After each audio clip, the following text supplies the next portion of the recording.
प्यारे बच्चों, कल हम लोगों ने सूत्र W बराबर T इंटू डेल्टा ए पर आधारित कुछ प्रश्नों को किया था। वहां पर आपने जाना था W बराबर T इंटू डेल्टा ए पर, जहां T द्रव का पृष्ठ तनाव हुआ करता था और डेल्टा ए उसके पृष्ठीय क्षेत्रफल में हुई वृद्धि होती थी। आज हमें दाब आधिक्य पर आधारित आंकिक प्रश्नों को करना है कि साबुन के बुलबुले के भीतर क्या होगा, या कोई पानी का बुलबुला है उसके भीतर क्या दाब आधिक्य होगा, या कोई वायु का बुलबुला द्रव के भीतर है तो उसके भीतर दाब आधिक्य और कुल दाब कितना होगा, इसकी गणना हमें आज करनी है। आइए प्रश्न देखते हैं कि है हमारे पास पारे की एक बूंद का कमरे के ताप पर त्रिज्या 3 मिलीमीटर है। उस ताप पर पारे का पृष्ठ तनाव 0.465 न्यूटन पर मीटर है। बूंद के भीतर दाब आधिक्य तथा कुल दाब ज्ञात कीजिए। आपको वायुमंडलीय दाब दे दिया है 1.01 × 10⁵5 पास्कल। कभी कभी ये प्रश्नों में नहीं दिया रहता तो आप सीधे जो है 10⁵5 पास्कल वहां पर दे सकते हैं। यहाँ पर आपको सबसे पहला काम चीजें क्या क्या दी गई है इनको नोट करिए। आप लिखिएगा, दिया है क्या दिया आपको, आर का मान दिया है 3 मिलीमीटर बराबर 3 × 10⁻³ मीटर। और क्या दिया आपको, टी का मान दे दिया है, टी बराबर 0.465, इस को कैपिटलाइज कर लो जी, बूंद की त्रिज्या है, न्यूटन पर मीटर। अब ज्ञात क्या करना है आपको, स्मॉल पी का मान ज्ञात करना है। आप तुरंत के दिमाग में तुरंत आना चाहिए, स्मॉल पी कैपिटल टी और कैपिटल आर के बीच में कोई संबंध हमने पढ़ रखा था। अच्छा, बूंद किसकी है, पारे की बूंद है, तो आप सी बात है इसके पास मुक्त पृष्ठ की संख्या कितनी, मुक्त सतह की संख्या 1। तो इस कारण इसके लिए आप फार्मूला कौन सा लगाने वाले हो, twice T upon capital R का सेक याद कीजिएगा। तो P बराबर व्हाट, अब आप जानिएगा, हम जानते हैं,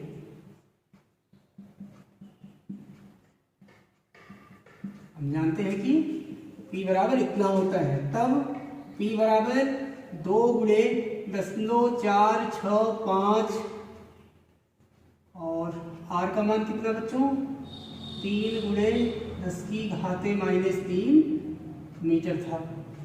आप इसको सॉल्व करिएगा तो ये इसमें कुछ टाइम जाएगा, पॉइंट और 155। आप इसको लिख सकते हैं P = 2, अच्छा 2 का यहाँ पर मल्टीप्लाई भी कर दो तो 0.50123 इंटू 10⁻, ये ऊपर लेकर जाओ तो कितना आ जाएगा, -3 से +3 हो जाएगा, दिक्कत नहीं कोई ना। तब P बराबर 310 पास्कल, दाब का मतलब पास्कल। यहां तक तो हो गया, दाब आधिक्य आपने निकाल दिया, लेकिन प्रश्न आगे बढ़ा रहा है कि इसका कुल दाब ज्ञात कीजिए। अब पारे की बूंद है तो उसके अंदर दाब आधिक्य तो आपने निकाल दिया, लेकिन पर्यावरण भी तो कुछ दाब डाल रहा है। इस कारण आप लिखिएगा कि कुल दाब, दूसरे पार्ट में प्रश्न के, कुल दाब बराबर capital P plus small p। Capital P का मान कितना दिया तुम्हें, 1.01 × 10⁵5 पास्कल। अच्छा, स्मॉल p वाले मान को जरा ध्यान से देखो। अगर आप इसको 10⁵5 के रेंज में ले जाना चाहते हो तो क्या करोगे, आप इसको लिख सकते हो 0.00310 × 10⁵5। दिक्कत कोई नहीं, दिक्कत है, दोनों को जोड़ो, आपको मिला कुल दाब बराबर, या P टोटल कर दो इसको, P टोटल बराबर 1.01310 × 10⁵5 पास्कल। एक चीज और ध्यान देना बच्चों कि यहाँ जो कुछ भी मान आपको दिया है वो कितने सार्थक अंकों में, चाहे वहां का हो चाहे इस वैल्यू को देख लीजिए, ये कितने सार्थक अंकों में, 3 है, तो उत्तर भी आपका कितने अंक सार्थक अंक में चाहिए? 3 ही सार्थक अंक में चाहिए। इस नाते आप इसी मान को लिख सकते हो 1.01 इंटू 10⁵ पास्कल। तो जो टोटल दाब होगा इस पारे की बूंद पर वो कितना होगा? 1.01 गुणे 10⁵5 पास्कल। आइए हम अपने अगले प्रश्न पर जाते हैं। देखो बच्चों, अगला प्रश्न हमारे पास है कि एक दाब मापी सर्वत्र सम 2 केस नदियों से मिलकर के बनी हुई है, जिनकी त्रिज्याएं क्रमशः 1.44 गुणे 10⁻³ मीटर तथा 0.72 गुणे 10⁻³ मीटर है।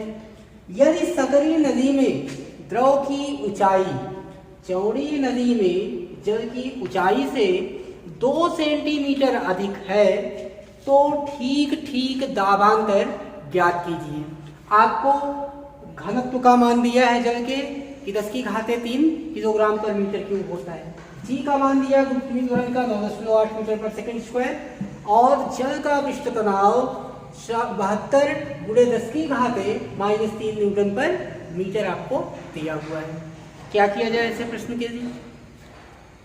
किताब मापी है और वो भी सर्वत्र सम 2 केस नदियों से मिलकर के बनी हुई है।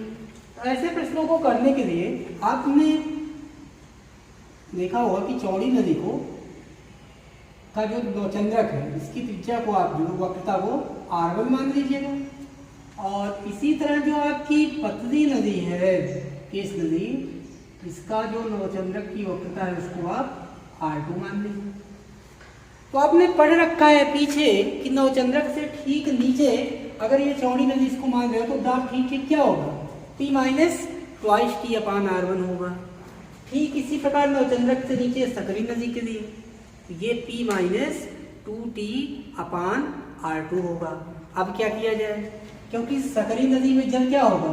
इसके चौड़ी की अपेक्षा ज़्यादा ऊंचाई तक चढ़ेगा, और जो इसका ये ऊंचाई जिस ऊंचाई तक चढ़ रहा है इसको आप यच मान लो। तो आप जानते हो तरल स्तंभ या द्रव स्तंभ के कारण दाब कितना होता है? रोज यच होता है। इन दोनों दाबों का अंतर आप घटा दो, आप P1 माइनस P2 का जो भी वैल्यू है वो पुट करो। R1 और R2 के मान आपको पता है, मान आ जाना चाहिए। आइए करके देखते हैं। यहां से आप मान लीजिए माना चौड़ी नदी में नवचंद्रक से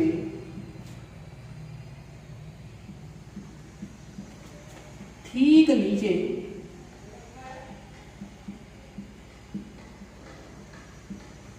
दाब बराबर P माइनस ये P1 मानना इसको P1 माइनस 2T/R1। दिक्कत भाई कोई? ठीक इसी तरह आप मानिएगा कि सकरी नदी में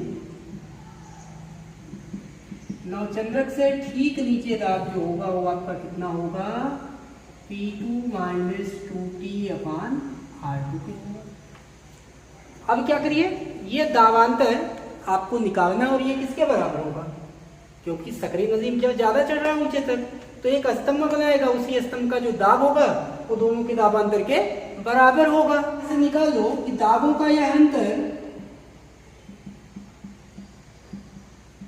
दाबों का यह अंतर बराबर अर्थात P1 minus 2T/R1 minus P2 minus 2T/R2, ये बराबर किसके? रो जी एच के। दिक्कत कोई नहीं? दिक्कत है तो आप इसको थोड़ा सा और सिंप्लीफाई करो, आपको मिलेगा P1 माइनस P2, ये अंदर और क्या हो सकता है? आप इसको माइनस से गुणा अंदर करो तो मिलेगा आपको 2T/R2 माइनस 2T/R1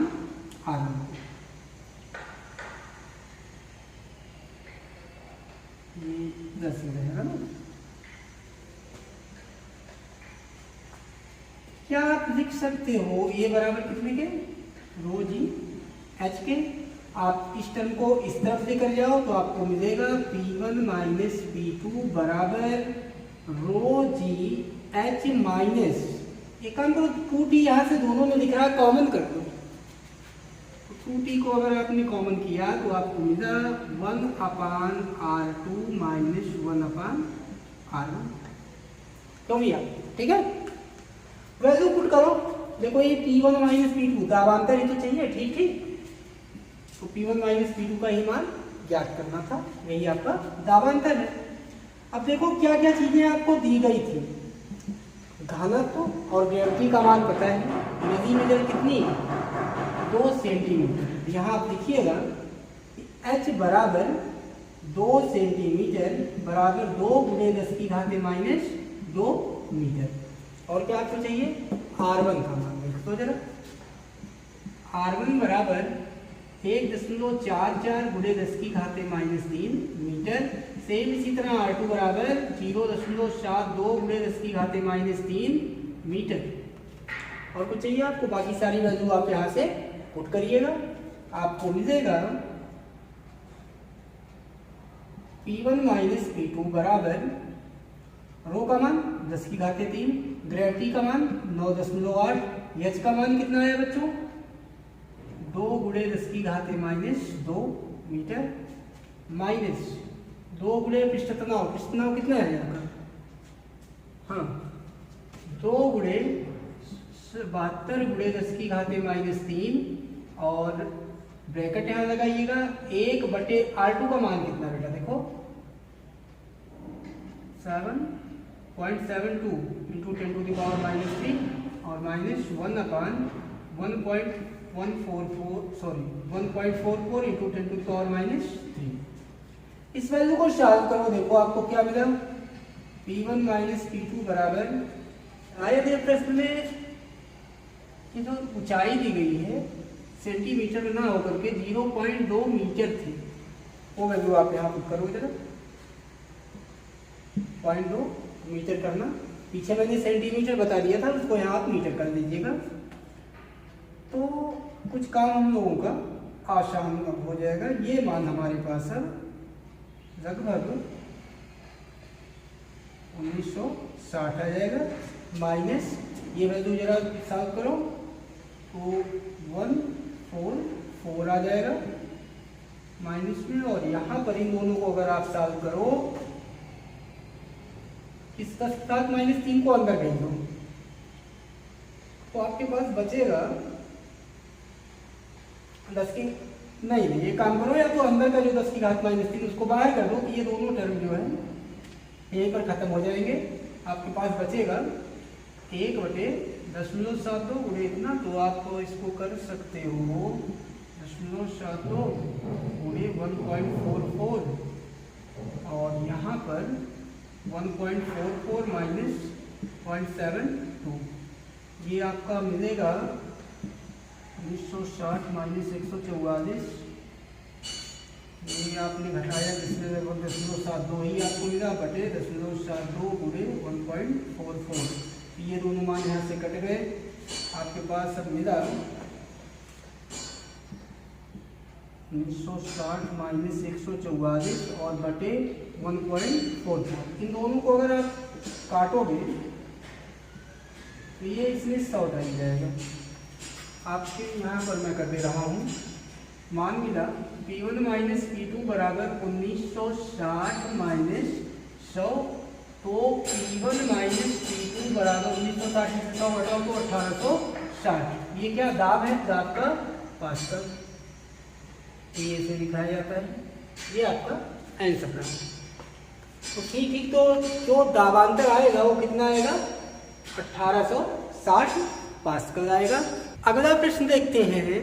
दिया है कि दो केस नलियाँ जिनके व्यास क्रमशः 5 मिलीमीटर और 4 मिलीमीटर है, एक एक करके किसी द्रव में यानी जल में खड़ी की जा रही है। प्रत्येक नदी में जल कितनी ऊंचाई तक चढ़ेगा। आपके पास कोई एक बीकर है या जिसमें कोई पानी भरा हुआ है, उसमें 2 केस नदियाँ आपके पास है जिनकी त्रिज्या 4 और 5 मिलीमीटर है, एक एक करके खड़ी की जा रही। पूछ रहा है कि जल उसमें कितनी ऊंचाई तक ऊपर चढ़ेगा। तो इसका फार्मूला तो आप जान चुके हो ना पीछे। H बराबर क्या आपने निकाला था, 2t cos theta upon r रो g। ये फार्मूला पढ़ा है पीछे आपने, इसका डेरिवेशन भी किया हुआ है, इसी पर ये सॉल्व होना है। अब जरा ध्यान दो इसमें चीजें आपको दी क्या क्या देंगे। पहली केस नदी की बात करो, पहली केस नदी के लिए पहली केस नदी की त्रिज्या कितनी है। अगर व्यास 5 मिलीमीटर दिया हुआ है, यहाँ ध्यान देना व्यास में त्रिज्या शायद बोल दिया था, तो r बराबर क्या होता है d/2 यानी कि 2.5 मिलीमीटर, या इसी को लिख सकते हो 2.5 × 10⁻³ मीटर। और इसमें क्या चाहिए आपको, ये भैया कांच और द्रव में कौन सा है, जल की बात कर रहा है, तो कांच और जल के लिए जो स्पर्श कोण है उसको आप 0 मान सकते हो। थीटा बराबर 0 मानने पर cos 0 बराबर 1 हो जाएगा। t बराबर आपको ऑलरेडी दिया हुआ है, t बराबर 7.0 × 10⁻⁻2 न्यूटन पर मीटर आपको दे रखा है। g का भी मान दिया हुआ है 9.8 मीटर पर सेकंड स्क्वायर। तो क्या हम पहली केस नदी की में जो द्रव की ऊंचाई है अगर उसको h1 माने तो यहां से कुछ निकाल सकते हैं। h1 बराबर 2t cos थीटा cos 0 कर लो बटे r रो g। क्यों भाई, कर सकते हैं? अगर कर सकते हैं तो वैल्यू कुछ करो, 2 × 7 × 10⁻⁻2 cos थीटा का मान यहाँ cos 0 का मान 1, r का मान आपके लिए कितना 2.5 × 10⁻³ इंटू रो का मान जल का घनत्व।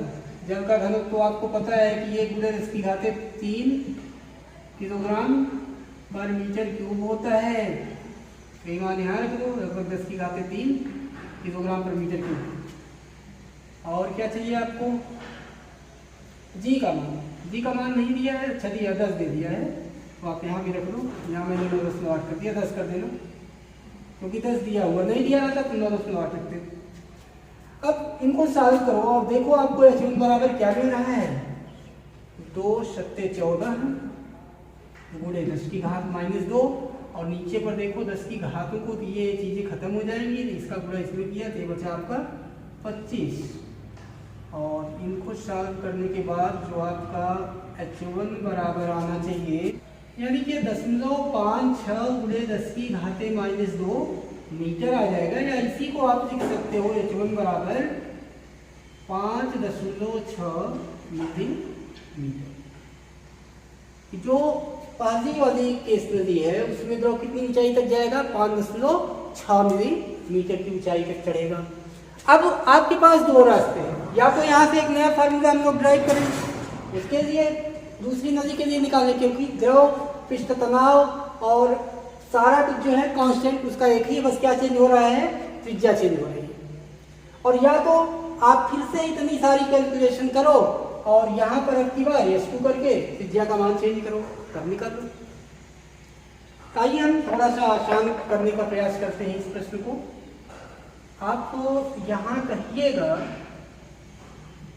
इस वाले फार्मूले से, अगर r आप इधर कर दो, यहाँ देखो ये फार्मूला है, तो आप लिख सकते हो HR बराबर 2t cos थीटा अपान रो।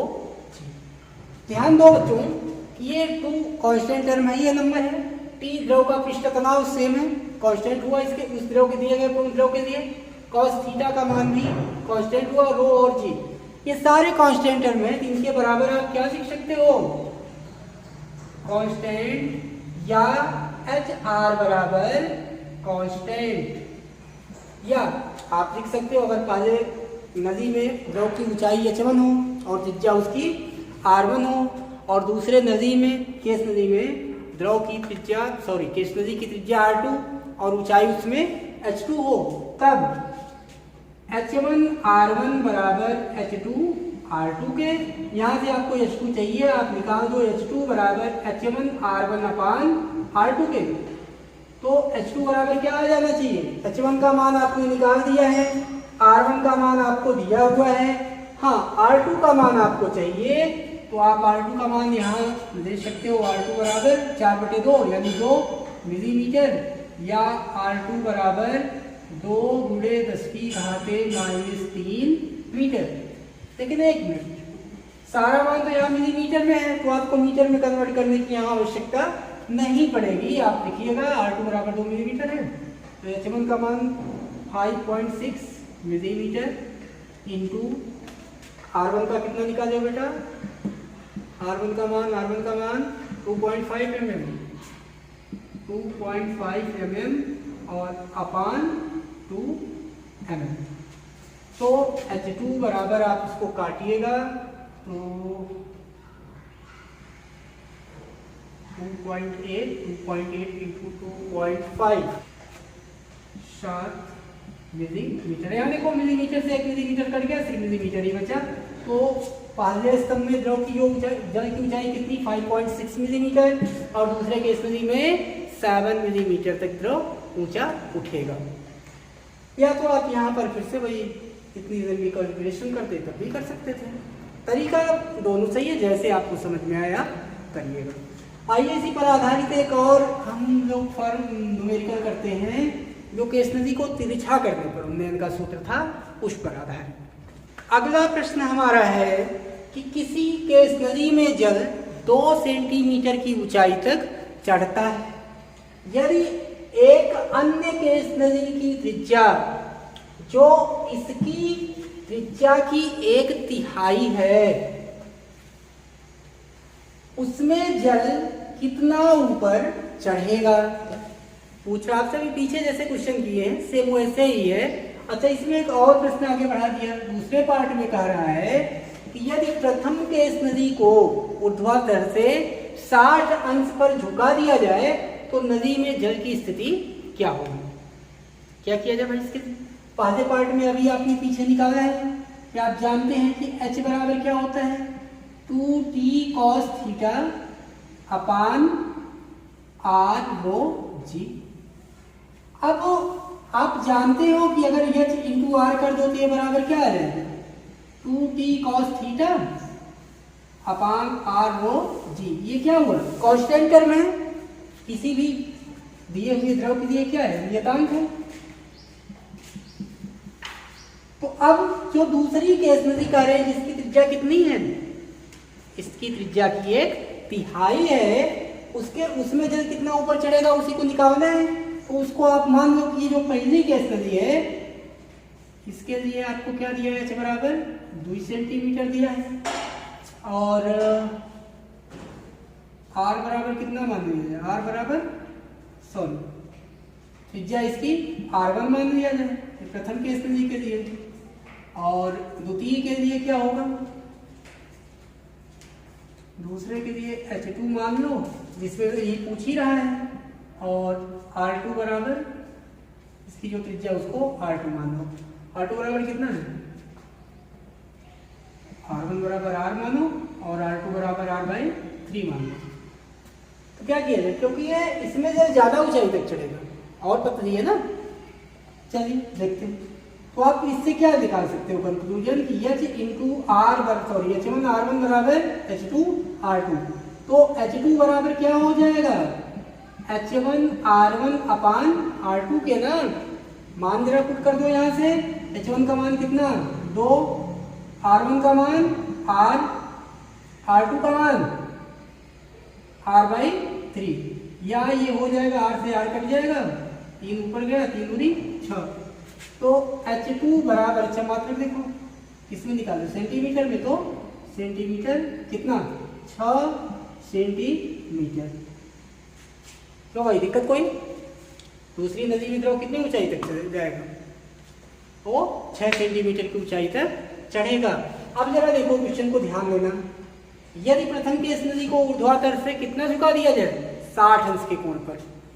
तो आप पढ़े हो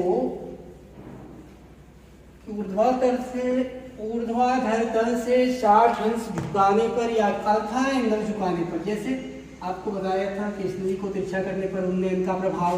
एक ऐसे कोई केस नदी थी आपके पास जिसमें इतनी ऊंचाई तक जो भरा हुआ था, याद आ रहा है भाई? अब यही केस नदी क्या किया जा रहा था? ऊर्ध्वतल से कितना झुका दिया जा रहा था? Alpha angle.